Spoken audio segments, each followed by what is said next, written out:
Сегодня вечером мы будем провозглашать из 18-го псалма, стихи с 13 по 15, которые являются последними стихами этого псалма. Эти слова — молитва Давида. Это молитва, которой мы сами молились несколько лет. И мы были несколько изумлены некоторыми ответами.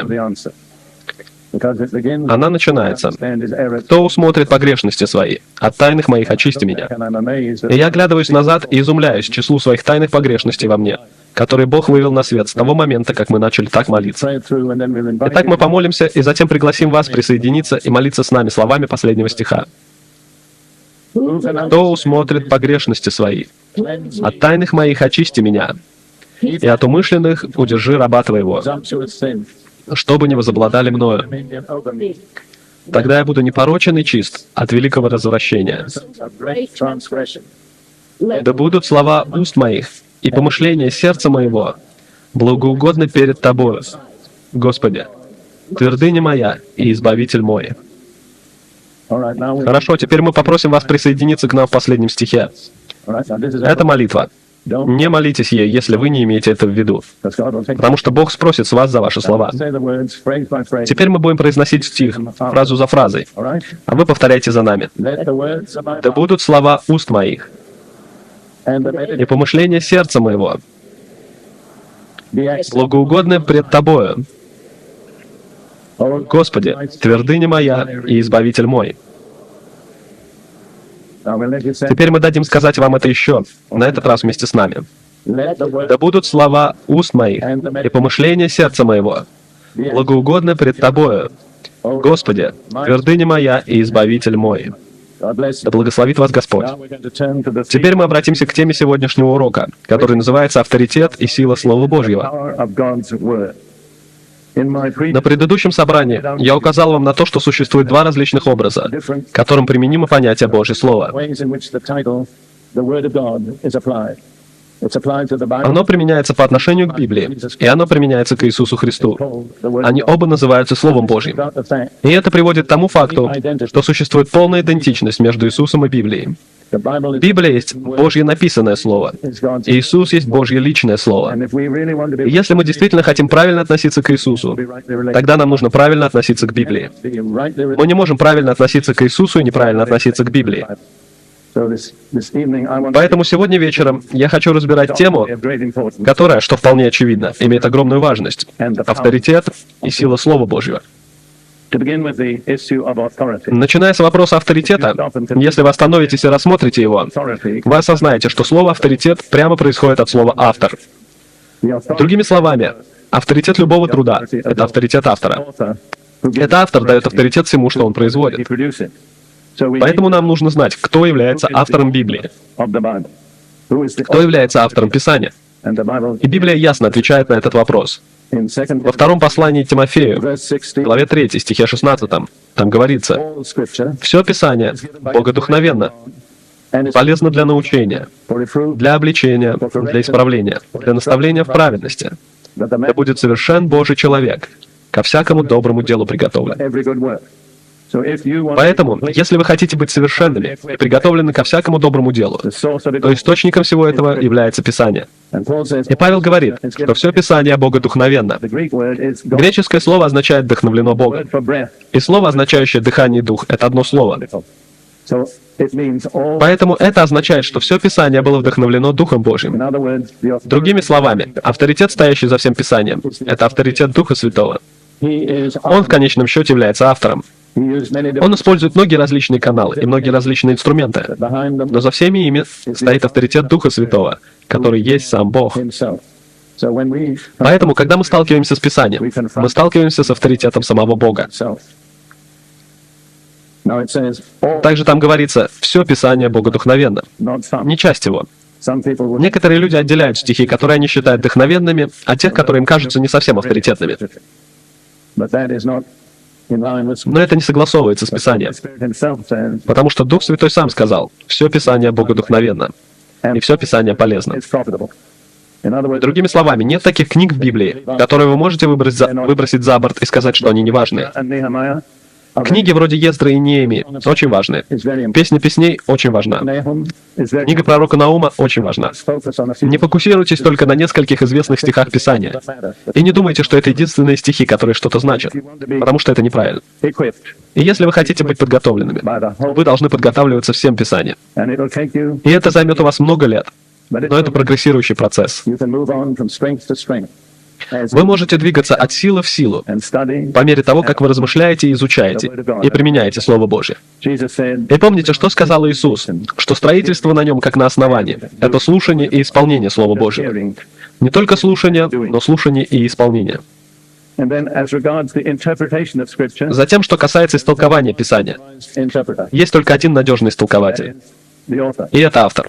При выходе из зала или еще где-то вы можете найти некоторое количество книг, имеющих мое имя на обложке. Я их автор. Если вы недостаточно уверены, что значит написанное в них, то я человек, который сможет вас проконсультировать лучше всех, потому что я знаю, что я имел в виду. Я, возможно, не написал это так понятно, как я должен был сделать, но я знаю, что я хотел сказать. И если вы хотите знать, что означает любой из стихов Писания, проконсультируйтесь у автора. Он единственный, кто имеет полномочия на истолкование. Петр сказал во втором послании Петра, главе 1, стихах 20 и 21, «Зная прежде всего то, что никакого пророчества в Писании нельзя разрешить самому собою. Никакой человек не может сказать, я знаю, что это значит. Единственный, у кого есть полномочия на истолкование Писания, это Дух Святой». Затем он продолжает, «Ибо никогда пророчество не было произносимо по воле человеческой, но изрекали его святые Божьи человеки, будучи движимы Духом Святым». Снова Петр указывает то, на что Павел обращает внимание. Авторитет за Писанием, источник вдохновения — это Дух Святой. И вы можете сказать, и вполне резонно, но люди, которые писали Библию, во многих случаях были очень слабыми и подвержены ошибкам. И в Библии даже записаны их многие грехи. Я думаю, что это свидетельство точности Библии, что в ней записаны грехи людей, писавших ее. Многие люди сегодня просто замалчивают свои грехи и не показывают их, и пытаются представить себя как безошибочных людей. Ни один из авторов Библии не делает этого. Даже Давид, который является автором большинства псалмов. Его серьезнейшие грехи записаны, чтобы все могли о них прочитать. Так почему же Библия может быть безошибочной, если люди, которые написали ее, были подвержены ошибкам? И есть чудесный ответ, данный на этот вопрос в Псалме 11, стихе 7. Один простой стих. Псалом 11, стих 7. «Слова Господни, слова чистые, серебро, очищенное от земли в горниле, 7 раз переплавленное». Это маленькая иллюстрация того, как люди очищали металл. Они строили глиняную печь, разжигали в ней огонь, и затем помещали туда металл, который нужно было очистить. Итак, у нас есть 3 элемента в этой картине. У нас есть глиняная печь, которая является человеческим инструментом. Просто глина. У нас есть огонь, который есть Дух Святой, который очищает серебро, которое есть Слово. Это говорит нам, как слабые мужчины и женщины могут быть каналами, которые могут производить вдохновенное и авторитетное Слово Божье. Позвольте мне повторить это. Глина — это человеческий сосуд. Огонь — это Дух Святой. Серебро, очищенное 7 раз, абсолютно чистое. Это послание Божие. И число 7 в Библии приводит нас к 2 вещам. Духу Святому и совершенству. И совершенству Духом Святым. Поэтому Библия, хотя она и пришла через глиняные сосуды, слабых, ошибающихся, грешных мужчин и женщин, была очищена 7 раз огнем Духа Святого. Она полностью надежна. Теперь мы должны рассмотреть отношение Иисуса самого к Библии, потому что для нас, его учеников, он является образцом. Как он относился к Библии? Мы смотрели этот стих сегодня утром, но мы снова обратимся к нему. Евангелие от Иоанна, глава 10. Иоанна, 10 глава, 35 стих.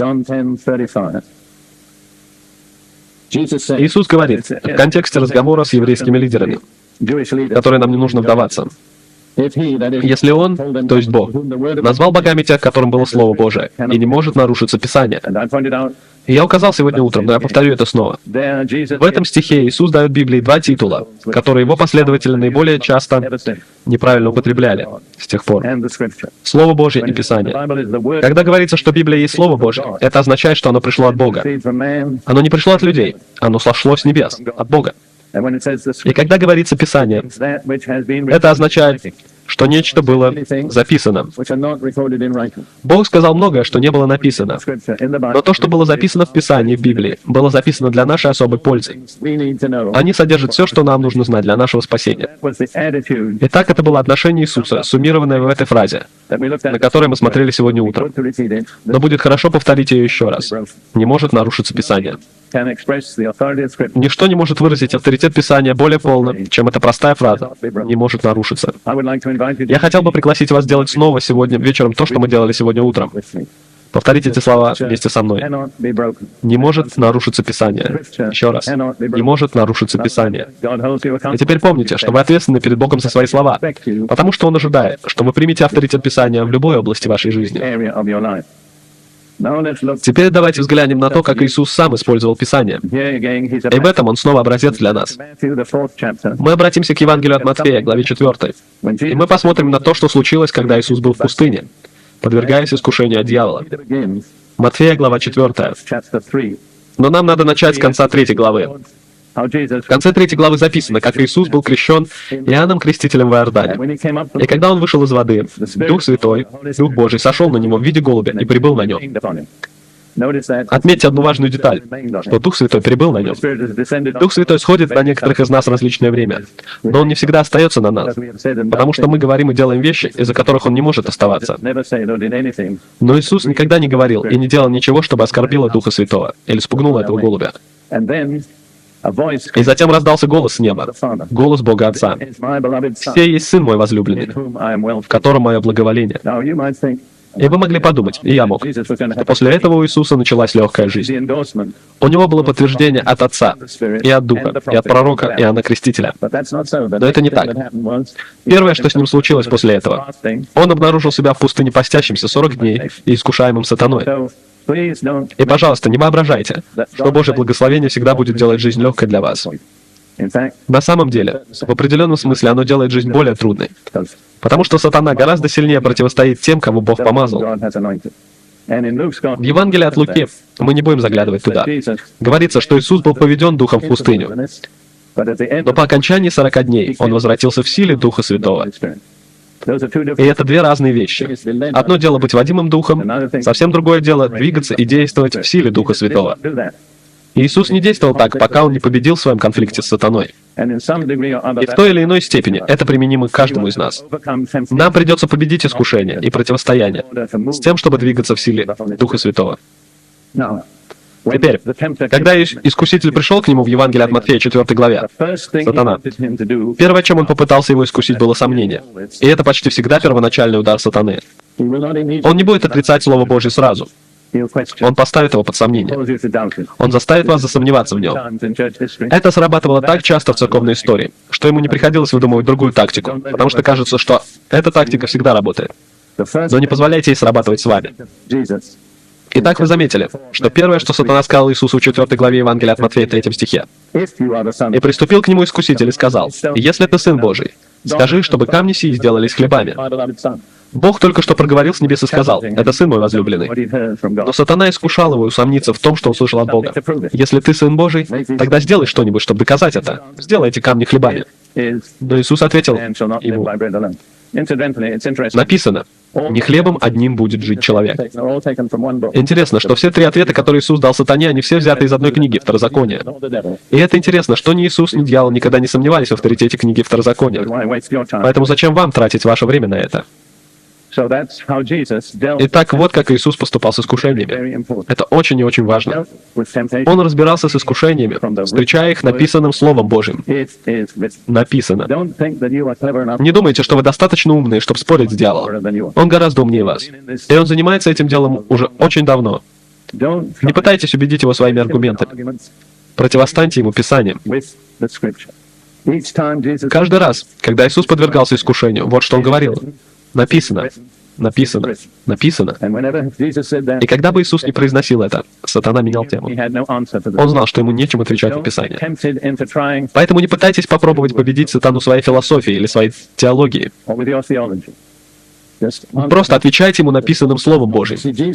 Видите, Иисус не совершил ошибки, которую совершила Ева.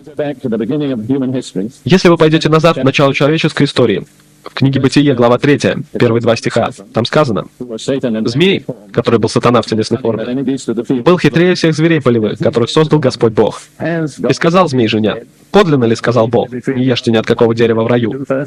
Каким было его первое искушение? Заронить сомнение. Когда вы сомневаетесь, следующий шаг — это неверие, и затем непослушание. Помните об этом. Не принимайте сомнения. Ева сделала ошибку, когда подумала, что она может противостоять дьяволу на его уровне. И она ответила ему: «Плоды с дерев мы можем есть». Она не хотела признать, что есть какие-то запреты, кроме запрета на дерево в середине сада, которое является деревом познания добра и зла. И касаясь этого, она сказала: «Только плодов дерева, которое среди рая, сказал Бог, не ешьте их, и не прикасайтесь к ним, чтобы вам не умереть». Обратите внимание на ответ дьявола. И сказал змей жене: «Нет, не умрете». Вот к чему он подводит. Он начинает с сомнения и заканчивает отрицанием.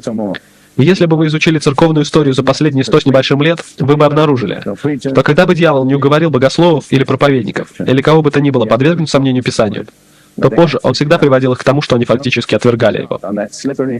Не вставайте на эту скользкую, ведущую вниз дорогу. Писание авторитетно. Это Слово Божие. Примите его. Живите им. Отвечайте им дьяволу. Он не сможет возразить написанному Слову Божьему. В послании к Ефесянам, главе 6 стихе 17, Павел говорит: «Возьмите меч духовный, который есть Слово Божие». И вы, наверное, знаете, что есть 2 греческих слова, означающих «слово». Одно — «логос», другое — «рема». Логос — полное вечное Слово Божие. Рема — это произнесенное Слово Божие. И это слово, использованное в Ефесянах 6 глава 17 стих, «Возьмите меч духовный», которое есть рема, произнесенное Слово Божие. И когда вам приходится встречаться с дьяволом, вам нужно встречать его, произнося Слово Божие. Библия не защитит вас, если она будет стоять на вашей книжной полке, или даже лежать на тумбочке рядом с кроватью. Она работает только, когда вы цитируете ее. Вам нужно взять ее в свои уста и говорить. И тогда она станет острым мечом, перед которым отступает дьявол. У него нет на это ответа. Теперь давайте посмотрим на то, что говорит Иисус об авторитете написанного Слова Божьего. Вы помните, что я сказал, что Слово Писания означает написанное Слово Божье. Иисус говорит в Евангелии от Матфея, главе 5, стихах 17 и 18. «Не думайте, что я пришел нарушить закон или пророков». И это была еврейская манера говорить о том, что мы называем Ветхим Заветом, закон и пророки. «Не нарушить пришел я, но исполнить.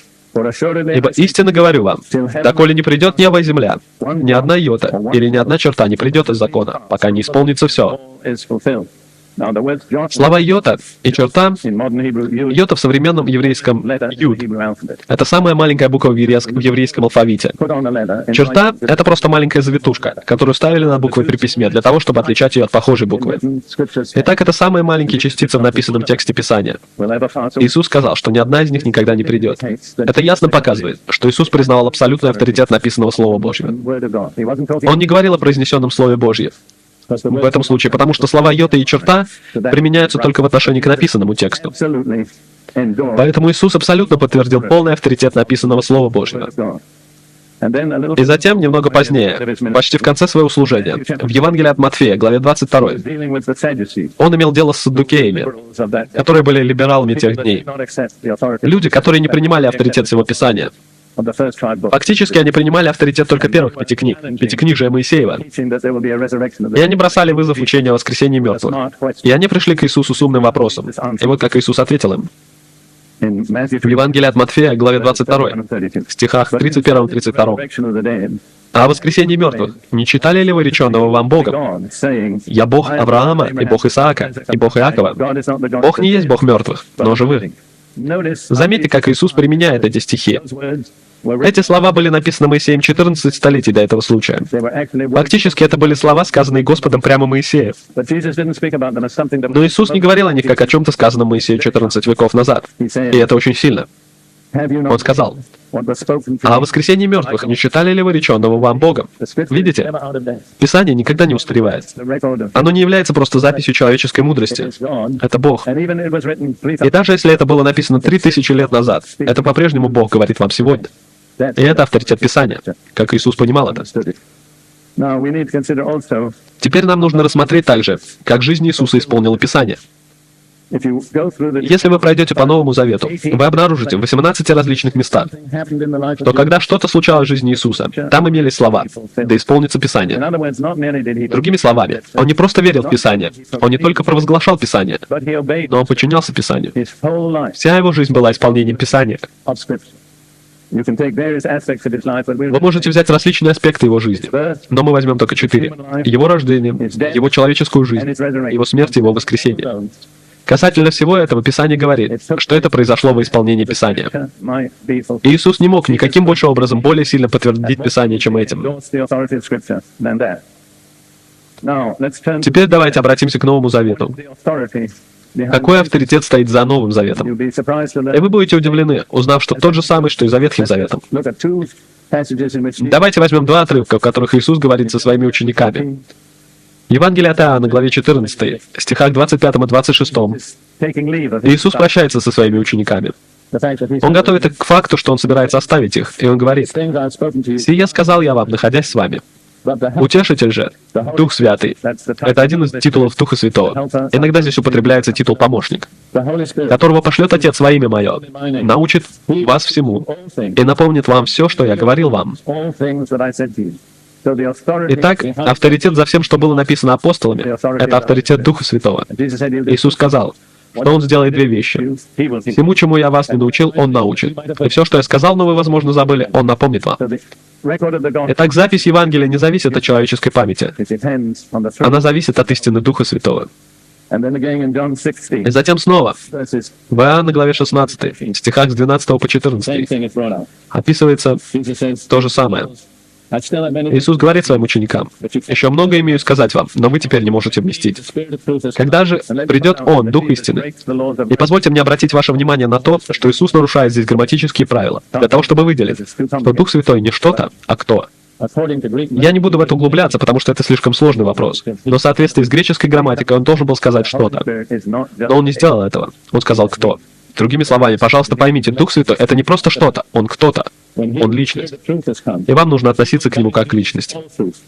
Когда же придет Он, Дух истины, то наставит вас на всякую истину, ибо не от себя говорить будет, но будет говорить, что услышит, и будущее возвестит вам.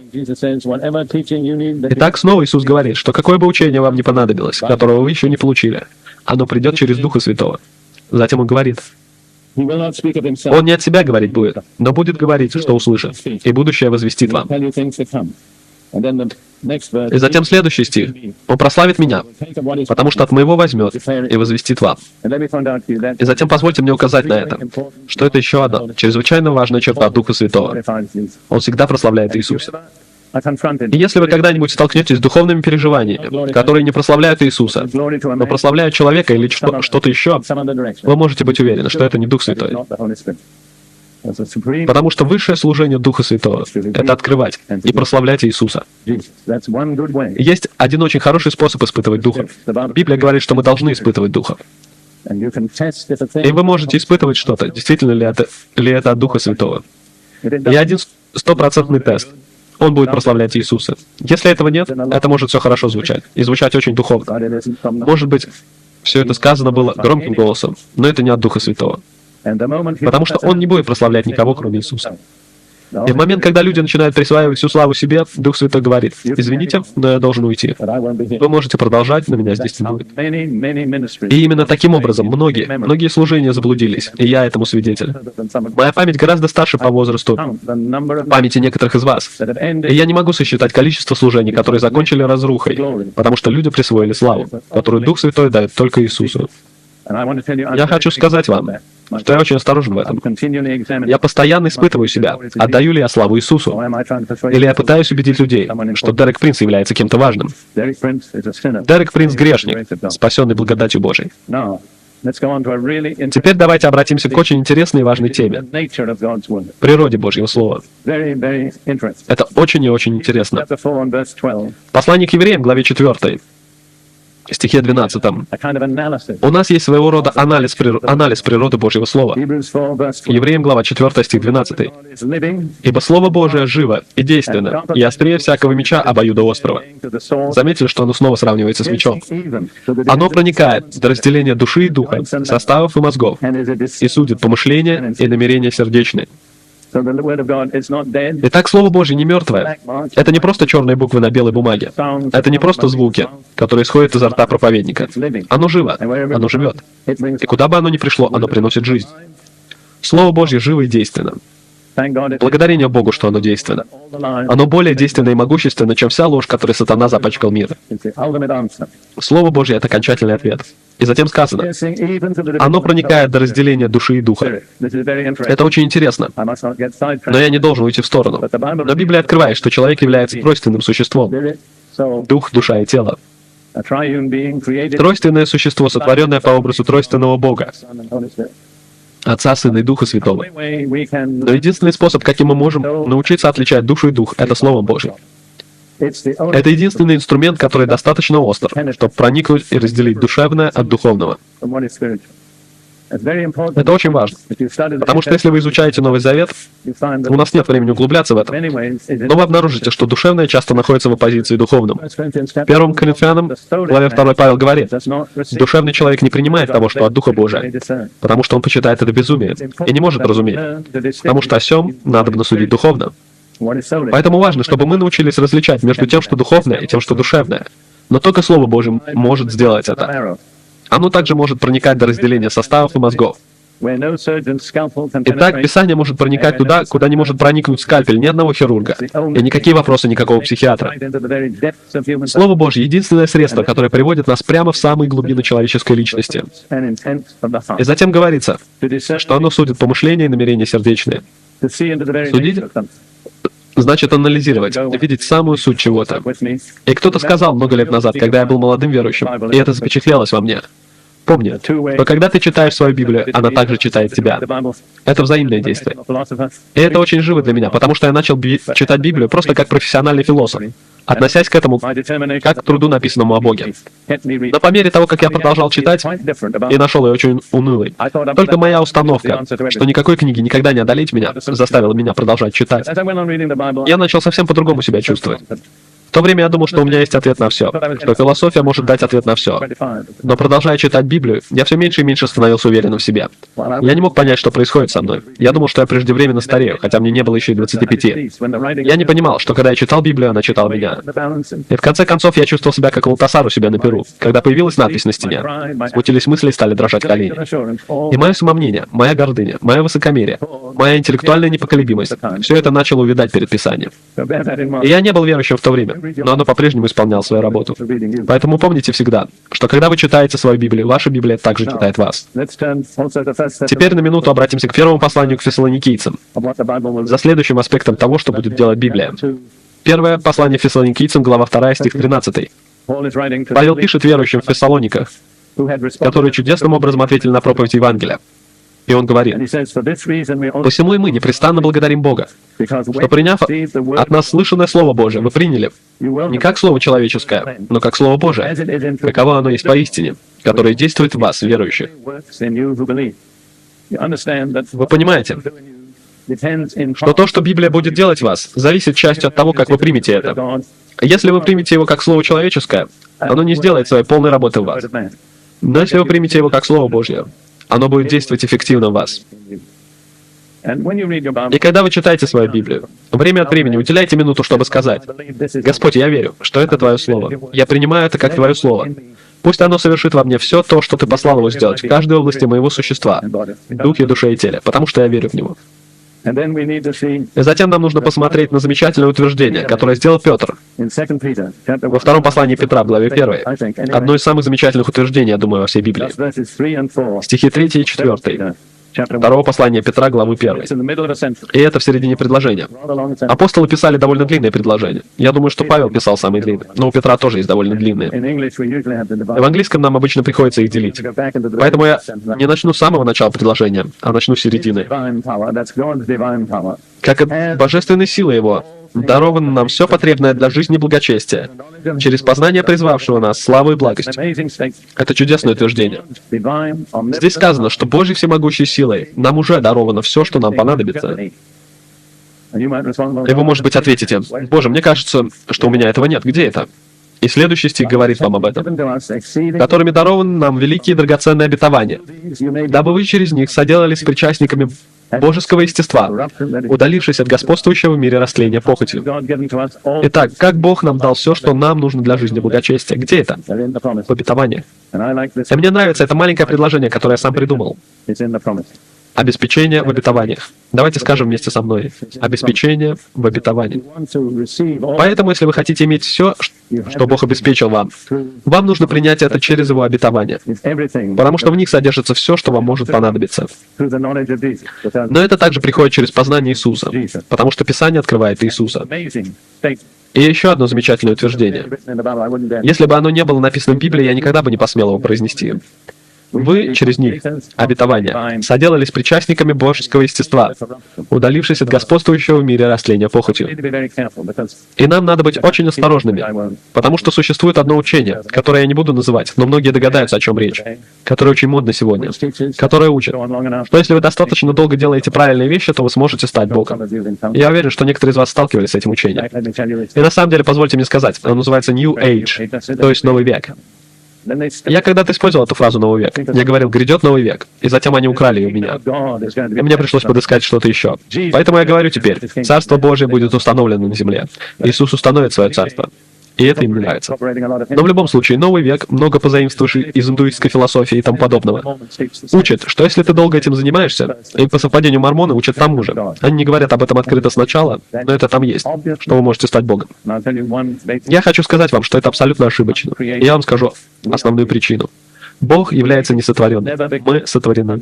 И сотворенный никогда не может стать несотворенным. Это обольщение. Но мы можем стать причастниками божеского естества по мере того, как мы принимаем и применяем обетование. Я всегда думаю о лестнице Иакова. Вы, наверное, помните этот сон, который у него был. Он был один в пустынном месте, он лег спать, положив голову на камень. Как многие из вас захотят иметь камень вместо подушки? Я вам расскажу, что когда я был в Судане, в племени Хадандо, в Северном Судане, я обнаружил, что они использовали камни вместо подушек. Я наблюдал однажды, как один человек из этого племени взял камень с довольно острыми краями, положил его на землю и улегся затылком в него, и спокойно заснул. И так это возможно, но немногим из вас понравилось бы. Но Иаков спал, положив свою голову на камень. И я однажды слышал, как кто-то говорил: «Я бы тоже хотел спать, положив голову на камень, если бы у меня было то, что было у Иакова впоследствии». Потому что ему приснился сон, в котором он видел лестницу, достигающую небес. Подножие находилось на земле, вверх ее восходил на небеса, и ангелы Божьи сходили и восходили по ней. И сам Иисус стоял на вершине и говорил. И я думаю о Библии в некотором смысле как о лестнице Иакова. Видите, каждое обетование — это ступенька на лестнице. И каждый раз, когда вы применяете новое обетование, вы поднимаетесь на одну ступеньку. И в итоге это вас приведет на небеса. Поэтому никогда не отвергайте свою Библию. Это ключ к вашему состоянию, ключ к вашему успеху. Это самый драгоценный дар, который Бог когда-либо давал нам. И давайте всегда помнить, что несмотря на то, что у нас есть много Библий сегодня, и мы обсуждаем, какой перевод мы будем использовать, или хотим мы Библию с иллюстрациями или с комментариями, давайте помнить, что есть миллионы и миллионы людей в этом мире сегодня, которые ни разу в жизни не открывали Библии. У них нет никакого выбора. И давайте помнить другую вещь, что в прошлом мужчины и женщины приносили себя в жертву для того, чтобы сохранить Библию для вас, для меня. Поэтому давайте относиться к Библии с почтением. Давайте уважать Библию, потому что это путь, которым Бог приходит в нашу жизнь. Теперь, в заключение, я хочу иметь дело с чем-то очень восхитительным, на что у меня осталось очень мало времени. И это эффективность Божьего Слова. Павел написал Фессалоникийцам: «Оно действует эффективно в вас, потому что вы уверовали в него». Поэтому я хочу показать вам 8 результатов, которых может достичь Божье Слово в вас. Это то, что Божье Слово сделает для вас и для меня.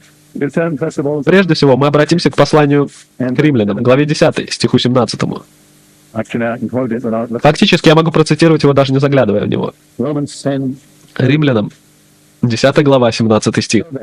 «Итак, вера от слышания, а слышание от Слова Божия». Это чудесный стих. Потому что я лежал в госпитале целый год подряд в пустынях Северной Африки с заболеванием кожи, которое врачи не могли вылечить в том климате. В конце концов, они назвали это хронической экземой. И фактически они не могут найти лекарства от этого заболевания, даже по сей день. И к тому времени я только недавно уверовал. И я продолжал говорить самому себе. Я знаю, что если бы у меня была вера, то Бог исцелил бы меня. Но следующее, что я всегда говорил, но у меня нет веры. И я пребывал в таком состоянии, которое Джон Буньян называл «долиной отчаяния». У меня нет веры. И затем однажды прекрасный луч света проник в эту мрачную долину, и он пришел из 17 стиха послания к римлянам. Итак, вера приходит от... Если у вас ее нет, вы можете получить ее. Вам не нужно оставаться без нее. Вера приходит от слышания Слова Божьего. И вера приходит ко многим из вас, даже сейчас, когда вы слышите Слово Божье. Знаете, во времена Нового Завета большинство людей, когда они читали вслух, даже если они это делали для самих себя. Например, эфиопский евнух, который, сидя на своей колеснице, читал книгу пророка Исаия. И Филипп услышал его, как он читал, хотя тот читал для самого себя. И в чтении вслух есть особый смысл. Потому что когда вы слушаете, как вы читаете, приходит вера. Видите? Хорошо. Это результат номер 1 Писания. Теперь номер 2. Оно производит новое рождение. Это через Слово Божье мы рождаемся свыше. Послание Иакова, глава 1, стих 18. Говоря о Боге, он говорит: «Восхотев, родил он нас словом истины». Это Библия. Чтобы нам быть некоторым начатком его созданий. Восхотев. Знаете, почему Бог сделал это? Потому что Он решил так сделать. И у нас не будет дальнейшего объяснения. И когда вы возвратитесь назад, к началу всего, это все началось с Божьего решения. Бог решил создать себе народ. И Он решил, что этот народ будет создан Словом Божьим, Писанием. И это то, что привело вас и меня к познанию Бога. К тому, чтобы стать новым творением, людьми Божьими. И все это через Слово Божье. И затем в первом послании Петра говорится на ту же самую тему. 1 Петра, глава 2, стихи 22 и 23.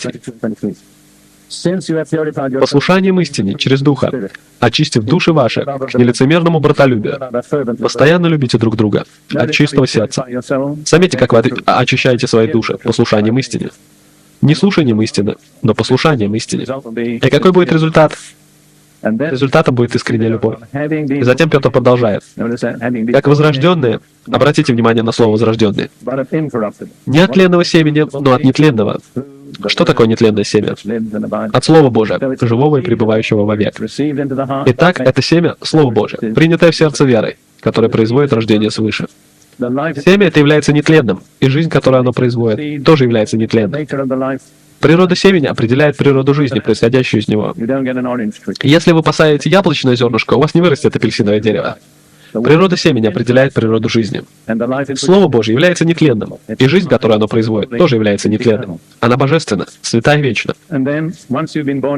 И затем, будучи рожденными свыше, в чем вы нуждаетесь? Это питание. И удивительно то, что Божье Слово обеспечивает необходимое питание для каждой стадии духовного роста. Когда вы еще только духовный младенец, вам нужно молоко. И это то, что Петр говорит в следующей главе первого послания Петра, во 2 стихе. «Как новорожденные младенцы, возлюбите чистое словесное молоко, дабы от него возрасти вам во спасение». Итак, когда вы рождены свыше, у вас должен быть очень здоровый аппетит к Слову Божьему. И здесь находятся многие из вас, которые, я уверен, могут свидетельствовать, что когда мы родились свыше, единственная вещь, которую мы хотели делать, это читать Библию. Мы были рождены здоровыми младенцами, со здоровым аппетитом к единственному, что могло нас по-настоящему питать. Но затем, по мере того, как мы растем, нам нужна пища, типа хлеба. Мы не будем смотреть сейчас туда. Но Иисус сказал сатане, когда тот искушал его превратить камень в хлеб: «Не хлебом одним будет жить человек, но всяким словом, исходящим из уст Божьих».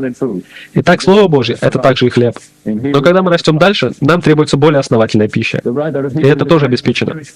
В послании к евреям, главе 5, автор послания пишет евреям, у которых были познания в Писании из прошлого. И он говорит им то, что Бог, возможно, желал бы сказать некоторым из нас. Благодаря тому, что вы уже знаете, ваши дела должны быть лучше, чем они есть.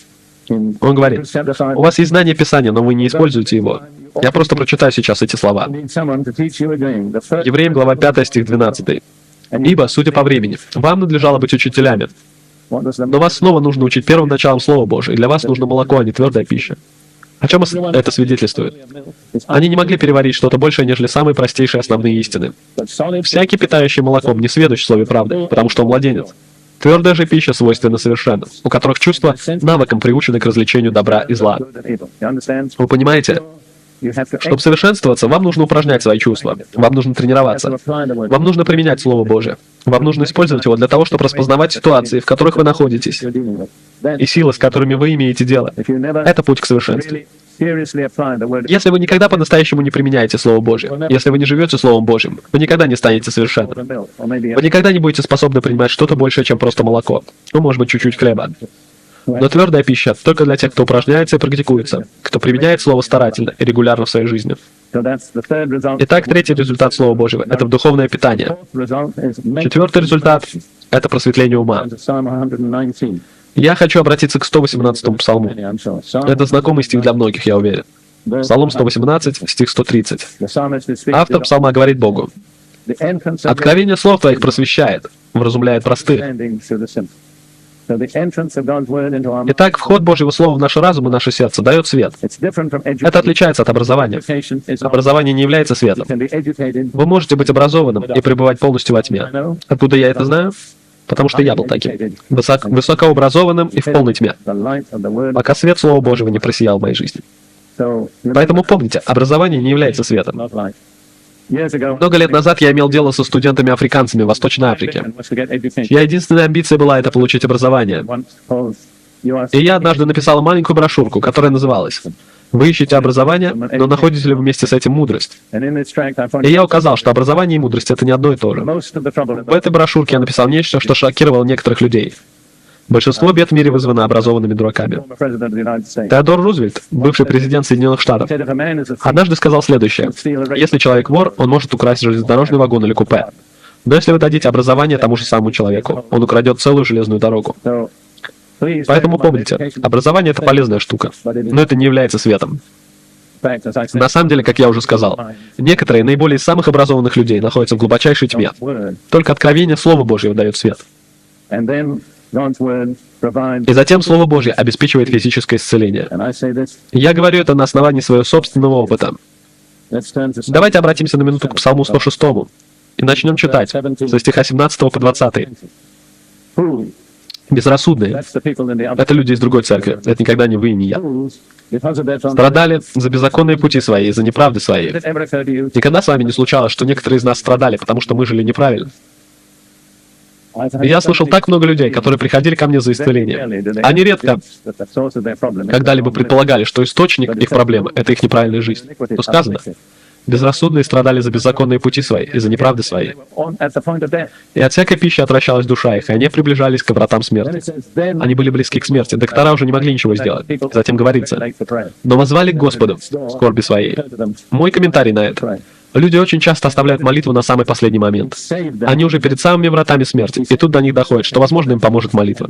Что сделал Бог? Послушайте. И Он спас их от бедствий их, послал Слово Свое, исцелил их, избавил их от могил их. Обратите внимание на 3 вещи, которые делает Бог, когда посылает Свое Слово. Он спасает, Он исцеляет и Он избавляет. 3 великих акта Божьей милости. Спасение от греха, исцеление от болезни, освобождение от власти бесов. Все это Он совершает в первую очередь через Свое Слово. Некоторые из вас, я знаю это из опыта, вы ищете какого-нибудь проповедника, который возложит на вас руки, помолится, и вы будете исцелены. Конечно, пусть это случится. Но я знаю, потому что многие люди приходят ко мне, и они думают, что если я помолюсь за них, то они исцелятся. Но так не происходит. И на самом деле я дошел до такой точки, где я начинаю немного беспокоиться, потому что я вижу, что они ищут брата принца, а не Господа. Так позвольте мне сказать вам, что вы можете быть исцелены без всякого проповедника, если вы примете Слово Божие. Ибо Он послал Свое Слово, исцелил их и избавил их. И затем идет мой любимый стих, который дал мне Бог госпиталя, когда ни одно лекарство уже не помогало. Притча, глава 4, стихи с 20 по 22. «Сын мой, словам моим внимай, и крича моим преклони ухо твое. Да не отходят они от глаз твоих, храни их внутри сердца твоего, потому что они жизнь для того, кто нашел их, и здравие для всего тела его». Божье Слово, говорится здесь, будет здравием для всего нашего тела. И вот я уже пролежал в госпитале около 7 месяцев. Врачи не излечили меня. Я говорил: если бы у меня была вера, то Бог исцелил бы меня. Затем я встретил этот стих. Итак, вера от слышания, а слышание от Слова Божьего. Я начал надеяться и начал снова изучать Писание с новой надеждой. Но видите, у меня была проблема. Я был философ, профессионально. И работа философов — это делать простые вещи сложными. И поэтому я не мог принять Слово Божие во всей его простоте. Я читал обетования о Божьем исцелении одно за другим, но я думал, что это означает, что Он только исцеляет мою душу. На самом деле Он не интересуется моим телом. Оно тленно и когда-нибудь умрет. Благослови душа моя Господа. Он прощает все беззакония твои, исцеляет все недуги твои. И я говорил, это недуги только моей души. Но когда я добрался до притч, глава 4, стихи с 20 по 22, я не мог ошибиться. Бог говорит, что слова Его — жизнь для тех, кто нашел их, и здравие для всего тела Его. Я сказал, даже философ не может сделать так, чтобы слово «тело» имело какое-нибудь другое значение. Здоровье для всего моего физического тела. И затем я посмотрел на поля с комментариями и дополнительное значение, которое имело это слово «здоровье». И это было значение лекарства. И так случилось, что в армии я был санитаром. Я спросил, как люди принимают свое лекарство. И ответ на это — 3 раза в день после еды. И я сказал, вот чем я займусь. И я не могу вдаваться в подробности, но на протяжении 3 или 4 месяцев я принимал Божье Слово, как свое лекарство, 3 раза в день после еды. И это дало мне полное и постоянное исцеление и здоровье в одном из самых неблагоприятных климатов в мире, в Судане. И я скажу вам, братья и сестры, это действует. Давайте перейдем к последним 3 результатам Слова Божьего, очень быстро. Следующее — это победа над грехом и сатаной. Псалом 118, стих 9 и 11. «Как юноша содержать в чистоте путь свой, хранением себя по слову Твоему». И затем стих 11. «В сердце моем сокрыл я слово Твое, чтобы не грешить пред Тобой». Много-много наших молодых людей сегодня по-настоящему спрашивают, возможно ли вести чистую жизнь. И многие из учителей скажут, что это невозможно. Они рекомендуют то, что они называют безопасный секс, который никогда не бывает безопасным. Но Библия говорит, что молодой человек, который хранит свой путь по Слову Божьему, может жить чистой жизнью. И я благодарю Бога. Когда я работал среди молодых африканцев, я видел эти слова, исполнявшимися снова и снова. Они были очищены, и они вели чистую жизнь, потому что они слушали Слово Божье. И помните, как мы смотрели в Евангелии от Матфея, главе 4, когда Иисус встречался с сатаной? Он противостоял ему только одним оружием. Написано. И затем снова, и мы сейчас пойдем очень быстро. Послание к Ефесянам, главе 5, со стихов с 25 по 27. Мужья, любите своих жен. Позвольте мне сказать вам, мужья, что это не предложение, это заповедь. Мужья, любите своих жен, как и Христос возлюбил церковь и предал себя за нее, чтобы осветить ее, очистив баню водную посредством слова, чтобы представить ее себе славной церковью, не имеющей пятна или порока, или чего-либо подобного, но дабы она была святая и непорочна. Как Иисус подготовит себе невесту, которая будет святая и непорочна, очистив ее водой и Словом Божьим. Слово Божье освящает нас, оно очищает нас. Иоанн сказал об Иисусе, Он пришел водой и кровью, не только водой, но и кровью. Кровью своей жертвы Он искупил нас, но водой своего слова Он очищает и освящает нас. И мы нуждаемся в обоих. Мы искуплены кровью, чтобы мы могли быть очищены Словом. И, наконец, Иаков говорит, мы не будем смотреть туда, но вы найдете это в его послании, в главе 1, стихе с 23 по 25. Библия — это духовное зеркало. Когда вы смотрите с него, оно не показывает вам физическое отражение, оно показывает вам, кто вы такой на самом деле внутри. Иаков указывает, когда вы смотрите в зеркало и видите, что там что-то не так, то разумно будет это исправить. Если ваши волосы в беспорядке, вы причесываете их. Если ваше лицо грязное, вы моете его. Вы действуете в соответствии с тем, что вы видели в зеркале. Иаков говорит, что вам нужно сделать то же самое, когда вы смотрите в зеркало Слова Божьего. Вам нужно увидеть ваше духовное отражение в нем и действовать в зависимости от того, что оно вам покажет. Итак, позвольте мне все это повторить и закончить. 8 результатов действия Слова Божьего. Оно производит веру, это семя рождения свыше. Это духовное питание. Оно просветляет разум. Оно обеспечивает физическое исцеление. Оно делает возможной победу над грехом и сатаной. Оно обеспечивает очищение и освящение. Оно является духовным зеркалом.